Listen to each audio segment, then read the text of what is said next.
Avon Resources Limited is a gold exploration company with significant projects in British Columbia and the Yukon, trading on the TSX Venture Exchange, symbol ABN, and the OTCQB, symbol ABNAF. Surrounded by world-class gold deposits and mines, Avon's 23,000 hectares Forest Kerr Gold Project is located in the heart of the Golden Triangle in northwestern BC. For more information, visit us at avonresources.com.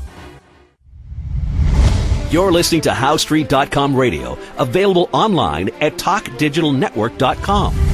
Welcome to HowStreet.com radio, the online source for market opinions. Here is Jim Goddard. My guest is Chris Vermeulen from the TechnicalTraders.com. Welcome back to the show, Chris. Hey, thanks for having me, Jim. Chris, gold had a bit of a dip the other day. Is there concern there? Well, there's a lot of concern. I mean, gold ended up having a pretty nasty week trading, and we saw it hit some multi-month lows this week, and it seems like everyone is panicking out of the market. I mean, it is selling off. It has broken down and to some extent is in a downtrend at this point. But when you step back and look at the really big picture, the big trend of gold, precious metals sector in general, we're looking at a multi-year base, and gold has broken out of that, and it's formed this massive bull flag. And the market always has a way of trying to shake everyone out and scare them out of a play just before a big move happens. And gold did that, I think, last week and this week, and we just saw record outflows in the GLD ETF. It's the largest gold ETF holder out there, and the last time we saw the outflows of that fund reach this level was back in 2016, and that happened to be the month that gold put in a bottom, and gold is now up 50% from that low. So everyone is spooked and bailing out of the precious metals sector, yet long-term investing signal is really just kind of triggered saying, hey, this is a point here where the gold market and precious metals market in general should be primed and ready to take off. It still may take a few weeks. This is an investing style signal. It's not a day trade or a swing trade, but this is a pretty major sign when everybody's moving out of something, especially gold, where it's in a new bull market. This is the first pause and pullback within a bull market. They can typically be bought, and we should see prices go a lot higher over the next year or two. Did this apply to silver as well? Yeah, in general, I kind of use gold as the barometer. It's kind of like the tide. So silver should move, and same with miners. They generally all move together. Some of them move more percentage-wise than the others. Sometimes silver might be a little more delayed, but in the grand scheme of things, it's the same signal. Really, the best play is to have a basket of precious metals where you've got a bit of everything, including miners, because you never know which one's going to outperform. And silver does have a lot of potential to the upside, just simply based on percentage-wise going forward. So I think the whole sector as a whole should be owned with a basket of different assets within the precious metals sector. Are palladium and platinum also included in the precious metals outlook? They are. I don't really follow them together as the same. They are still precious metals, but really when I'm talking precious metals, I'm focusing mostly on gold, silver, in gold miners and silver miners. The platinum and palladium should follow suit in the grand scheme of things, but they do decouple and do a bit of their own things, and so it's not quite the same. But yeah, they should move more or less with the tide of gold price. Of course, platinum and palladium used in catalytic converters more tied, I guess, to the auto market than what people are putting around their necks or storing away as possible currency. Mm-hmm. Yeah, I find they do tend to delay, or they're delayed in terms of moving a lot of times. They do have an industrial use, which kind of skews them and it puts them out of whack from precious metals, and then they're also seen as sometimes a different asset class versus gold and silver, and people kind of move into them later in the game to catch up with the precious metals in general. So they do move a little differently. They're not the easiest to trade in time in terms of timing with gold and silver. So they get pulled in two different directions for different reasons at times. So they're a different animal, but they are still a precious metal, and in general, they'll follow the tide of gold in the long run. The S&P keeps hitting new highs. Do we expect that trend to continue? Well, the markets have been really strong, and we are pushing to new highs. The market is still holding up relatively well here. It continues to march up the 5-day moving average. I like to follow the 5-day because it seems to be a good gauge of momentum. If you stay above it, then the market is in a nice strong uptrend, and when it starts breaking it a couple of days back to back, that's when the momentum is starting to stall. And right now, the SP 500 is really struggling to hold above it, and we're starting to see really there isn't any fear in the equities market at this point. The VIX is back down at around 12, which is a point we've seen happen twice this year. Both times we've seen the market sell off in a very big way, and we're seeing everyone moving out of precious metals. They're moving out of utility stocks, which are seen as a safe haven. Bonds have been selling off. So the general public, and this is what the market is so good at doing, is the market is great at grinding higher, making new highs.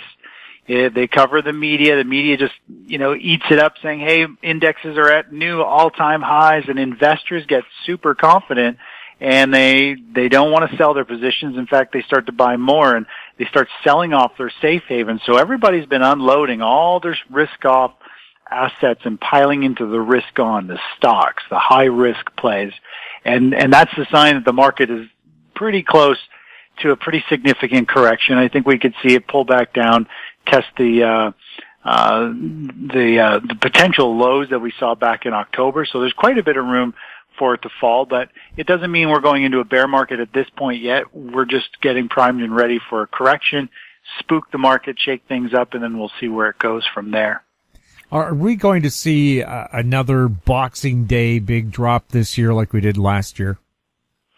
Yeah, that's a good question. I feel as though the market is setting up for that. It's kind of got that grind higher. There isn't any fear in the market. It's very similar to what we saw last October in terms of sentiment and the overall feeling, and even the chart pattern in terms of how price has been moving. It really does seem like that could happen again. And, that was quite the bloodbath that we saw last year. And it'll be interesting to see if it unfolds again this year. The charts are, we're still in a bull market. You need to see the market really sell off in a big way, close below the 50-day moving average and for it to really trigger something really big. But again, as a technical trader, we just have to follow the trend. Right now, the trend is up, but we're being very cautious here. I wouldn't be adding new money to the market because it's primed and ready for a very quick 3 or 4 day correction, and then we need to see how it performs after that drop. Does it reverse and have a bounce, or does it just flag trade sideways in preparation for another leg down? So it's going to be, everybody's kind of just waiting for this first pullback in to see how the market's going to react before really doing much more. We'll have more with Chris Vermeulen right after the break. Engineer Gold Mines is focused on the exploration and development of the historic high-grade Engineer Gold Mine situated 32 kilometers southwest of Atlan, British Columbia. Engineer Gold Mines is fully permitted for surface and underground exploration with the 2019 drill program now underway. Engineer Gold Mines Limited trades on the TSX Venture Exchange, symbol EAU. For more information, please visit us at engineergoldmines.com. Cypress Development Corp. is developing a world-class lithium resource in the heart of Clayton Valley, Nevada. The size of the resource makes the Clayton Valley project a premier asset with the potential to impact the future of lithium supply. Cypress Development Corp. trades on the TSX Venture Exchange, symbol CYP, the OTCQB, symbol CYDVF, and on Frankfurt, symbol C1Z1. For more information, please visit our website, cypressdevelopmentcorp.com. Welcome back. We're speaking with Chris Vermeulen. Chris, the East has seen its first taste of winter. What's that doing to natural gas? Well, yeah, natural gas has had an incredible run. October and the first half of November there, we've seen a nice rally in natural gas. The last week we've seen a really sharp pullback, but that's because natural gas had such a strong rally going. We saw a rally from more or less 220 all the way up to 290, which was a significant run. At this point, natural gas is consolidating. This is the first real pullback and pause for natural gas. And once it starts to reverse and find a bottom here and start to head higher, it could be another opportunity to see natural gas push all the way up into the 3 or 350 mark very quickly, depending on how this winter goes. But the chart pattern is still very bullish. All we need now is for natural gas to find a bottom and bounce somewhere around this 250 to 260 area. And once it starts to head back higher, I think we're going to be looking at around 350 for this. And it's got some pretty good upside, but we just need to see it turn around and start to run higher, because right now it's in free fall mode and it's just starting to get into a support zone. So it needs to find support here first. What's the outlook for crude? Well, crude has been trucking its way higher over the last month and a half. It's struggling with this $57 and $58 barrel level. It's kind of struggling to break higher, yet every time it sells off, it gets bought right back up. So it's stuck in this very narrow range between 56 and 58. And overall, right now the trend is still higher, so it is trying to break to the upside. If we can break this area, then we'll pop into this $59 per barrel very quickly. The key setup that I see here, though, is really if it starts to break down, I think it's going to have a lot more potential to the downside, where if it starts to break $55 per barrel, then I think we're going all the way down to the 51 very quickly. And if we break 51, it's a very significant line in the sand. Then we're going to be in free fall mode down to around $45, $44 per barrel. So I don't see a lot of upside potential. I see maybe $1 or so, versus if it starts to reverse to the downside, I see about $5 to $8 potential on a drop. So I'm more interested in looking for it to roll over and start to give us signs that it's breaking down. And I'll be looking for some type of inverse oil play at that point. The U.S. has reached the point now where it's exporting more oil than it's importing. Does this send a message that maybe OPEC's days of trying to control the oil market are over? Yeah, I do. The oil world is slowly changing, and the fact that they're exporting more is a huge sign. We're definitely not dependent on it, and I wonder how much of that is coming into play simply because of production and also of electric vehicles, maybe the lack of use in the States. I don't follow it that closely, but I do feel as though the oil market is going through a dramatic makeover. I know some of the big oil companies are diversifying into green energy and all kinds of different things because I think the writing is on the wall, and those in the industry can see it coming. So oil is definitely a changing machine or monster there that once ruled the world, and I got a feeling it's gonna it is losing power in favor of what it could do. More Chris Vermeulen after this. Media recognition from Bloomberg, Reuters, recycling trade publications, patented process for 100% recovery of critical metals, including cobalt, lithium, nickel, manganese, aluminum. American Manganese is focused on recycling lithium-ion batteries for electric vehicles. American Manganese trades on the TSX Venture, AMY, the US, AMYZF, and Frankfurt 2AM. For more information, visit AmericanManganeseInc.com or phone me, Larry Ray, at 778-574-4444. Don't miss out. Stay informed. Receive the HowStreet.com weekly recap with thought-provoking podcasts, radio, and articles delivered to your inbox. Sign up for the HowStreet.com weekly recap on our homepage at HowStreet.com. Welcome back. We're speaking with Chris Vermeulen. Bloomberg reporting that oil use or production will plateau in 2030, just 10 years from now. Is that something that people have to keep an eye on? I'm not too sure, but 10 years from now, that's a long ways away. And the way technology keeps evolving with batteries, electric, and green energy in general, it might not be a bad thing.